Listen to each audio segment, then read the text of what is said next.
साल 2013 भारतीय राजनीति एक बड़े बदलाव के मुहाने पर थी। कांग्रेस की यूपीए सरकार के खिलाफ देश में गुस्सा था और बीजेपी ने नरेंद्र मोदी को प्रधानमंत्री पद का उम्मीदवार बना दिया था। इस बड़ी लड़ाई को जीतने के लिए एक ऐसे सेनापति की जरूरत थी जो सबसे मुश्किल मोर्चे को जीत सके, और वो मोर्चा उत्तर प्रदेश। उत्तर प्रदेश यानी 80 लोकसभा सीटों वाला राज्य, जिसके बारे में कहा जाता है कि दिल्ली का रास्ता लखनऊ से होकर ही जाता है। यह एक ऐसा राज्य था जहां की राजनीति जाति और धर्म के समीकरण में फंसी थी। समाजवादी पार्टी और बहुजन समाज पार्टी जैसे क्षेत्रीय सुरमाओं का किला भेदना लगभग नामुमकिन माना जाता था। बीजेपी के लिए यहां अच्छा प्रदर्शन करना एक पहाड़ जैसा चुनौती थी, और इस चुनौती को स्वीकार करने के लिए चुना गया अमित शाह को। जब अमित शाह को यूपी का प्रभारी बनाया गया तो कई राजनीतिक पंडितों ने हैरानी जताई। एक गुजराती नेता जो यूपी की जमीनी हकीकत से वाकिफ नहीं, तो वो यहां कैसे कामयाब होगा।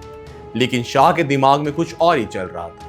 उन्होंने लखनऊ के एसी कमरों में बैठकर रणनीति बनाने के बजाय राज्य के छोटे छोटे कस्बों और गांवों के दौरे शुरू कर दिए। उनकी रणनीति कई लेवल पर काम कर रही थी। पहला था बूथ मैनेजमेंट। उन्होंने नारा दिया, एक बूथ 10 यूथ। उनका मानना था कि चुनाव रैलियों से नहीं बल्कि बूथ पर जीते जाते हैं।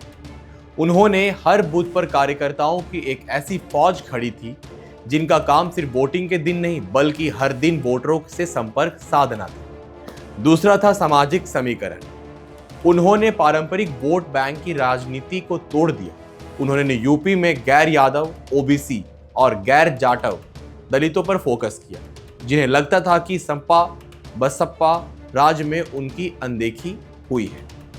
उन्होंने छोटी छोटी जातियों को साध कर एक ऐसा सोशल इंद्रधनुष बनाया जो पहले कभी नहीं देखा गया था। तीसरा था सीधा संवाद।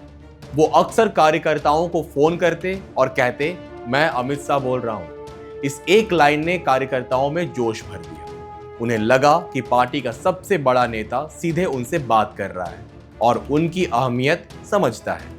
और चौथा था मोदी लहर का सही इस्तेमाल।